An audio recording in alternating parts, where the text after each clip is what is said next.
Bonjour à tous et bienvenue au JT de Canal 22. Et dans l'actualité, le ministre des Affaires étrangères Ahmed Attaf a entamé ce mardi une visite de travail de 2 jours aux États-Unis, a indiqué son département dans un communiqué.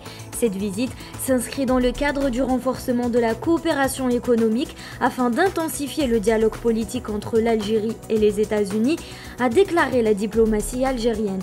Le programme d'Ahmed Attaf est de rencontrer le secrétaire d'État américain Anthony Blinken, mais également d'avoir des entretiens avec des opérateurs économiques américains, ainsi qu'avec des représentants de la communauté algérienne résidant aux États-Unis, a déclaré le ministère des Affaires étrangères.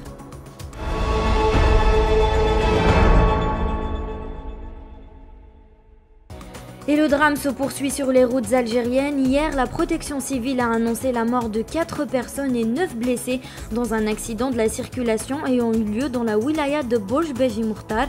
La protection civile est intervenue vers les coups de 2 h du matin dans la route nationale numéro 6, direction de Rghan. Un véhicule s'est renversé, les blessés ont été transférés à l'hôpital, tandis que les corps ont été transportés au service mortuaire.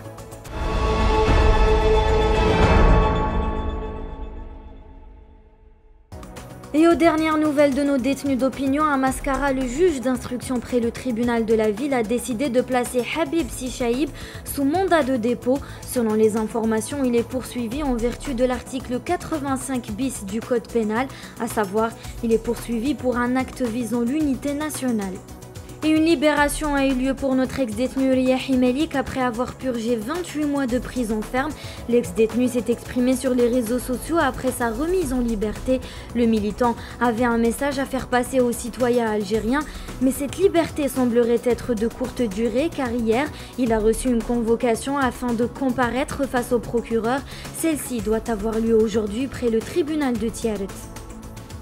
اعتقل الاسلامي كما اعتقل العلماني، اعتقل العربي كما اعتقل القبيلي، اعتقل الطبيب والدكتور والطالب والمحامي والصحفي والبطال وحتى المعوق. راه معنا واحد اونديكابي راهم دايرين فيه الفي. راه معنا واحد مسكين اونديكابي راهم دايرين فيه الفي. يعني خوتنا سمو عثمان محمد ملقب بسكر. المهم خوتي قوتنا في وحدتنا. واذا راكم تشوفوا الميساج واذا راكم تشوفوا الهدف تاعنا راه بعد انا نشوف فيه قريب وقريب جدا. قبل ما نختم النضال تراكم يعني قطره دير ويدان. وعندي نصيحه لخوتي نقول لكم مهما طال الظلم والطغيان زاد، مهما كان اختلافنا في الافكار والابعاد، مهما دخلوا بيناتنا المندسين وزرعوا الاحقاد، اياكم ثم اياكم تخلوا القضيه تسمح في البلاد. راهي مسؤوليه تاريخيه واجب علينا الاتحاد. احنا تاني نلموا الشمل ونكملوا وصايه الجداد. وكاين واحد الوصايه اللي خلاها ديدوش مراد، قال لهم نحن خلقنا من اجل ان نموت ولكن ستخلفنا اجيال من اجل استكمال المسيره، وباذن الله تعالى احنا هما الجيل اللي راح يكملوا المسيره. والسلام عليكم ورحمه الله وبركاته. نضالنا مستمر وعلى العهد باقون، دوله مدنيه مش عسكريه. والسلام عليكم ورحمه الله وبركاته. Le procès du journaliste Moustapha Benjemaah, le chercheur Raouf Farrah ainsi que de l'activiste Sebti Farrah est reporté au 28 août. Les ex-détenus sont pour l'instant en liberté provisoire en attendant le verdict du tribunal de Constantine.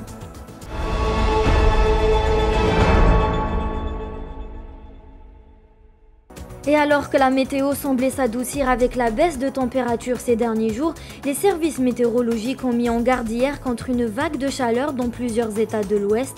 Dans un bulletin météorologique spécial, ils expliquent qu'une vague de canicule sévère s'annonce dès cette semaine, dépassant les 45 degrés Celsius à l'ombre et se poursuivra jusqu'à jeudi prochain. Les wilayas concernés sont Ain Timouchent, Oran, Mostaganem, Tlemcen, Sidi Bel Abbas, ainsi que Mascara, Relizen ou encore Chlef et Indefla. Et durant ces épisodes de canicule, pour éviter toute insolation, il est conseillé de minimiser les déplacements, notamment entre 12 h et 17 h. Il est également recommandé de rester à l'ombre et de s'hydrater continuellement.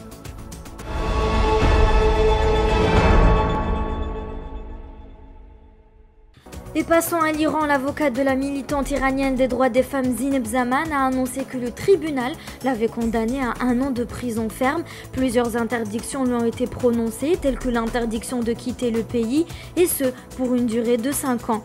L'interdiction d'appartenance à des groupes politiques et sociaux lui ont été également prononcées, ainsi qu'une interdiction d'utiliser des smartphones et des sites des réseaux sociaux, sauf pour ses proches.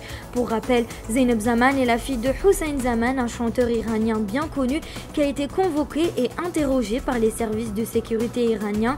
La militante a été l'une des premières femmes à se raser les cheveux après le meurtre de Jina Amini, faisant d'elle l'un des symboles de l'activisme féministe en Iran.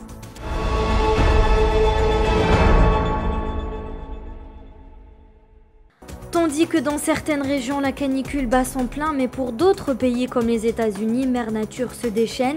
Une tempête a été enregistrée dans l'est du pays. Selon les dernières informations, la tempête a provoqué la mort de 2 personnes. Et selon le site FlightAware, plus de 1700 vols intérieurs ont été annulés ce lundi et plus de 8000 ont été retardés. La météo des États-Unis a souligné sur un site officiel qu'un risque de tornade et d'ouragan n'est guère épargné. Et c'était l'essentiel de l'actualité du jour. Merci de nous avoir suivis et à bientôt au prochain JT.